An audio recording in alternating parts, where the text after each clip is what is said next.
गोविंदा पथकांचा जल्लोष आणि बक्षिसांची लयलूट असा माहोल यंदा वर्तकनगर येथील संस्कृती युवा प्रतिष्ठान आणि आमदार प्रताप सरनाईक फाउंडेशन यांच्या संस्कृतीची दहीहंडी 2024 या महोत्सवात पाहायला मिळाली।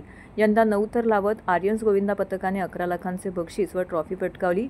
या उत्सवात मुख्यमंत्री त्याचबरोबर उपमुख्यमंत्री देवेंद्र फडणवीस, खासदार नरेश मस्के, आमदार संजय केळकर, आमदार निरंजन डावकरे, अभिनेता प्रसाद ओक, अभिनेता मंगेश देसाई, अभिनेता क्षितिज दाते, शरीर सौष्ठवपटू सुहास खामकर आणि अभिनेत्री प्राजक्ता माळी इत्यादींसह अनेक मान्यवर येथे उपस्थित होते।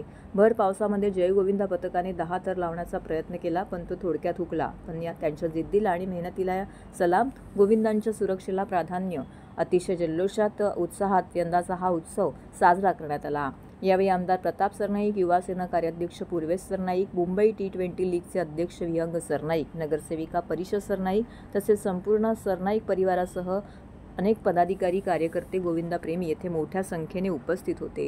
आज गोकुळाष्टमीचा उत्सव आहे आणि आजच्या दिवशी आज तुम्ही बघताय की किती मंडळ या ठिकाणी सहभागी झाले। खूप मनामध्ये आनंद आहे, उत्साह आहे। हा उत्साह त्यांनी कायम ठेवावा अशी माझी त्यांना शुभेच्छा आहे। परंतु अपघात विरहित हा गोकुळाष्टमीचा सण व्हावा अशी माझी त्यांना विनंती आणि त्या विनंतीनुसारच त्यांनी थरावर थर रचावे असं मी त्यांना आवाहन केलेलं आहे। हो, वर्तकनगरचं आणि प्रामुख्याने ठाण्याचं नातं हे वेगळं आहे।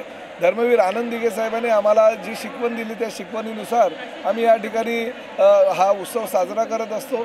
विश्वविक्रम याच वर्तकनगरच्या मैदानावर झालेल्या 9 थर रचणाऱ्या मंडळाला जागतिक कीर्ती मिळाली आहे। गिनीज बुकामध्ये त्याचं नाव नोंदवलेलं आहे आणि त्याचबरोबर आम्ही लिम्का वर्ल्ड रेकॉर्डमध्ये सुद्धा ते नाव स्थापन झालेलं आहे।